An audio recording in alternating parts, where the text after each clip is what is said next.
to the politics of immigration. President Trump's promised crackdown on illegal immigration is in full swing on both sides of our border. Today, a small group of illegal immigrants on the Department of Defense labels as high threat.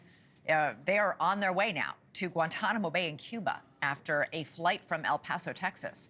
White House Press Secretary Caroline Leavitt elaborated on the detainees at today's press briefing. There were 10 members of the transnational gang Tren de Aragua on this flight. And overall, our heroic ICE agents continue to prioritize the removal of violent, criminal, illegal aliens in communities across the country. Now, President Trump has said that up to 30,000 of America's worst criminal immigrants would be housed at Guantanamo.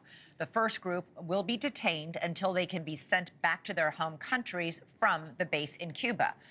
And while we've seen some backlash, Guatemala's president said after a meeting with Secretary of State Marco Rubio today that his country will accept migrants from other countries who are deported from the U.S.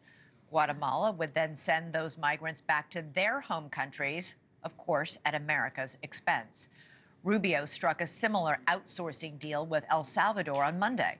But while Trump may be stacking wins, the new policy is not without its challenges. Earlier today, a second federal judge paused the president's executive order seeking to end birthright citizenship, which grants U.S. citizenship to anybody born in the United States to a parent in the country illegally. It's in the 14th Amendment of our Constitution. Meantime, on the other side of the border, Mexico is pledging to send National Guard troops to our shared border. And NewsNation's Allie Bradley is live on the American side of the border in Texas. Allie, have you seen any sign of these troops arriving? Do we know when they're expected to be there?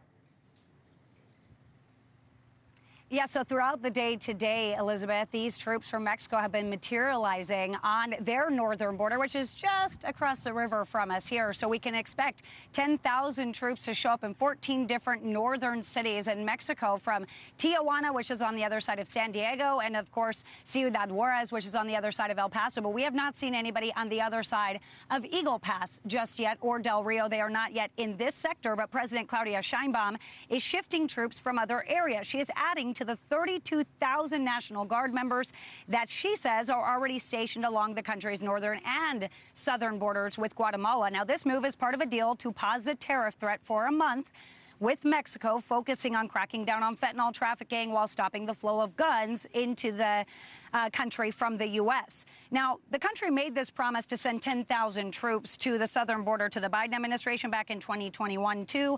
I was down there in Guatemala, literally on the Suchiate River, and never saw any of those troops materialize either. But Mexico is preparing for migrants to be returned to its country.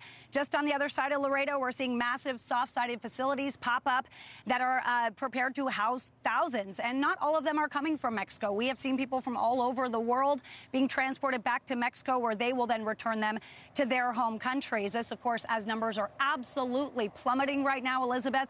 We are seeing, on average, over the last 8 days, fewer than 650 people at our southern border. And you mentioned that Governor Newsom is in the Oval Office.